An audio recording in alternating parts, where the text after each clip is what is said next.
بسم اللہ الرحمن الرحیم۔ السلام علیکم ورحمۃ اللہ وبرکاتہ۔ نیک اعمال کا ثواب۔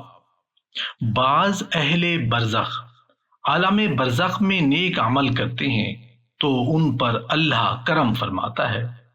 موت کی وجہ سے ان کے اعمال کا وقت تو ختم ہو چکا ہوتا ہے، اعمال کے رجسٹر تو بند ہو چکے ہوتے ہیں، تاہم انہیں ذکر الہی اور عبادت الہی کی لذت ملتی رہتی ہے۔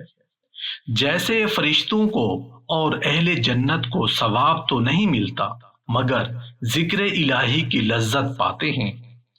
فرشتوں کا اور اہل جنت کا ذکر الہی میں مشغول ہونا ان کے لیے تمام دنیا کی نعمتوں سے بڑھ کر ہوتا ہے، کیونکہ اللہ کے ذکر کی لذت جیسی کوئی نعمت نہیں ہوتی۔ ابراہیم بن اسما رحمت اللہ علیہ بیان کرتے ہیں کہ سحری کے وقت گزرنے والے بہت سے لوگوں نے بتایا کہ جب بھی ہم حضرت ثابت البنانی کی قبر کے قریب سے گزرتے تھے تو تلاوت قرآن کی آواز سنتے تھے۔ حضرت یسار رحمت اللہ علیہ فرماتے ہیں کہ میرے والد نے بتایا کہ میں نے جب ثابت البنانی کو لحد میں اتارا تو میرے ساتھ 2 اور آدمی بھی تھے۔ جب ہم لحد پر اینٹیں لگا رہے تھے تو ایک اینٹ لحد میں گر گئی۔ دیکھا تو حضرت ثابت البنانی نماز پڑھ رہے تھے۔ میں نے اپنے ساتھی سے کہا کچھ دیکھا ہے؟ اس نے کہا چپ رہیں۔ جب قبر تیار کر لی اور فارغ ہو گئے تو آپ کی بیٹی کے پاس آئے اور پوچھا کہ ثابت کیا عمل کیا کرتے تھے؟ اس نے کہا تم نے کیا دیکھا ہے؟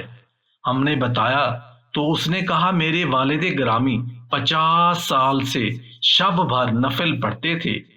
جب سحری کا وقت ہوتا تو بارگاہ الہی میں یہ دعا کرتے تھے کہ اے اللہ، اگر قبر میں کسی کو نماز پڑھنا نصیب ہو سکتی ہے تو یہ نعمت مجھے بھی دے۔ ان کی یہ دعا کیسے رائے گاں جا سکتی ہے؟ ایک میت کسی کو خواب میں ملی، اس نے کہا کہ اے اہل دنیا، تم پر غفلت طاری ہے اور ہم پر حسرت۔ یزید بن نعامہ رحمت اللہ علیہ بیان فرماتے ہیں کہ ایک لڑکی مرض طاعون سے فوت ہو گئی۔ خواب میں اس کا والد ملا اور آخرت کا حال پوچھا۔ بیٹی نے کہا ابا جان، میں نے ایک بڑا کام دیکھا ہے۔ ہم مردہ لوگ اس وقت ہر شے کا علم رکھتے ہیں لیکن عمل نہیں کر سکتے، اور تم لوگ عمل تو کرتے ہو لیکن تمہیں اجر و ثواب کے بارے میں علم نہیں۔ اللہ کی قسم، 1 یا 2 مرتبہ سبحان اللہ کہنا یا 1 رکعت پڑھنا دنیا بھر کی نعمتوں سے بہتر ہے۔ حضرت داؤد طائی ایک جنازہ میں تھے۔ دوران گفتگو آپ نے فرمایا سب دنیا والے اہل قبور ہیں، جو کچھ آخرت کے لیے کر رہے ہیں اس پر خوش ہیں اور پیچھے چھوڑے جانے والے اعمال پر پریشان ہوتے ہیں۔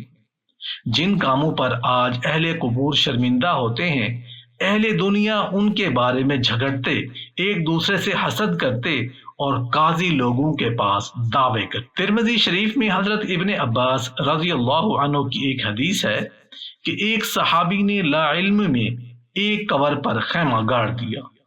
اچانک انہوں نے سنا کہ کوئی سورہ ملک پڑھ رہا ہے اور اس نے مکمل سورہ تلاوت کی۔ صحابی نبی کریم صلی اللہ علیہ وآلہ وسلم کی خدمت میں حاضر ہوئے، عرض کی یا رسول اللہ، میں نے لا علمی میں ایک قبر پر خیمہ لگا دیا، میں نے سنا وہ سورہ ملک پڑھ رہا ہے۔ آپ نے فرمایا یہ سورہ پاک فرشتوں کو مردے کے پاس آنے سے روکتی ہے اور عذاب قبر سے نجات دلاتی ہے۔ حضرت طلحہ بن عبید اللہ فرماتے ہیں کہ میں جنگل سے اپنا سامان لینے گیا، رات ہو گئی، میں عبداللہ بن عمرو بن حرام کی قبر کے پاس ٹھہر گیا۔ رات قبر سے اتنی خوبصورت تلاوت سنی جیسے کبھی نہیں سنی تھی۔ میں نبی کریم صلی اللہ علیہ وآلہ وسلم کی خدمت میں حاضر ہوا اور واقعہ عرض کیا۔ آپ نے فرمایا وہ عبداللہ کی قبر ہے، تم نہیں جانتے کہ اللہ تعالیٰ نے ان کی ارواح قبض کر کے زبرجد اور یاقوت سے تیار شدہ قندیلوں میں رکھی ہیں اور انہیں جنت کے درمیان لٹکایا ہوا ہے۔ رات ہوتی ہے تو ان کی روحیں جہاں سے گئی تھی واپس آتی ہیں۔ حضرت حماد الحفار کہتے ہیں، میں جمعہ کے دن ایک قبرستان میں گیا۔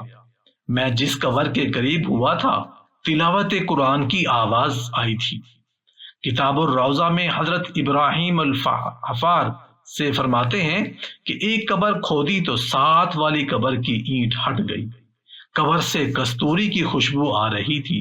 میں نے اندر دیکھا تو ایک بزرگ اپنی قبر میں بیٹھے تلاوت قرآن کر رہے ہیں۔ کتاب شرح السنہ میں ہے، یحییٰ بن معین کہتے ہیں کہ مجھے قبریں کھودنے والے ایک شخص نے بتایا۔ ایک مرتبہ میں بڑا حیران ہوا۔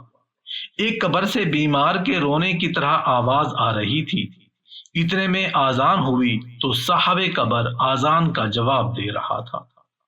حضرت عیسیٰ بن محمد تماری نے بتایا، میں نے خواب میں ابو بکر بن مجاہد کو تلاوت کرتے ہوئے سنا۔ میں نے کہا، تو مر چکا تھا، یہ تلاوت کیسی؟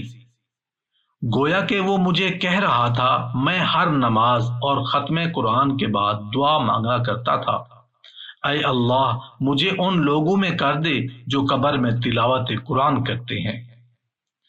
ابو الحجاج یوسف نے بتایا، خطیب سامر ابو الحسن علی بن حسین جو نہایت نیک شخص تھے نے سامرا کے قبرستان میں مجھے ایک قبر دکھاتے ہوئے کہا، یہ وہ جگہ ہے جہاں سے ہر وقت صبح سورہ تبارک الذی کی تلاوت سنائی دیتی ہے۔ کتاب ذکر الموت میں ہے، حضرت حسن سے پوچھا گیا کہ ایک ایسا آدمی جو قرآن نہیں پڑھ سکا قرآن پڑھنے والوں کے درجہ کو پہنچ سکتا ہے؟ حضرت حسن رونے لگے، کہا، ہائے افسوس، ایسے کیوں کر ممکن ہے؟ پھر کہا، مجھے کسی نے بتایا ہے کہ مومن جب قرآن کریم پڑھے بغیر فوت ہوتا ہے تو حفاظ کو حکم ہوتا ہے کہ قبر میں اسے قرآن کریم پڑھا دو تاکہ بروز محشر اس کا حشر قرآن کریم پڑھنے والوں کے ساتھ ہو۔ یزید الرقاشی کی روایت ہے، انہیں کسی نے بتایا، مومن جب قرآن کا کچھ حصہ پڑھے بغیر فوت ہو جاتا ہے تو اس کی طرف فرشتے بھیجے جاتے ہیں جو اسے بقیہ قرآن حفظ کراتے ہیں۔ عطیہ بن زید العوفی کو خبر ملی کہ مومن جب کتاب اللہ پڑھے بغیر فوت ہو جائے تو اللہ تعالیٰ قبر میں اس کی تعلیم کا بندوبست فرماتا ہے اور پھر وہ قرآن کریم کی تلاوت پر کاربند ہو جاتا ہے۔ کتاب السنہ میں حضرت ابن عباس رضی اللہ عنہ سے مروی ہے کہ مومن کو قبر میں پڑھنے کے لیے قرآن کریم دیا جاتا ہے اور وہ پڑھتا رہتا ہے۔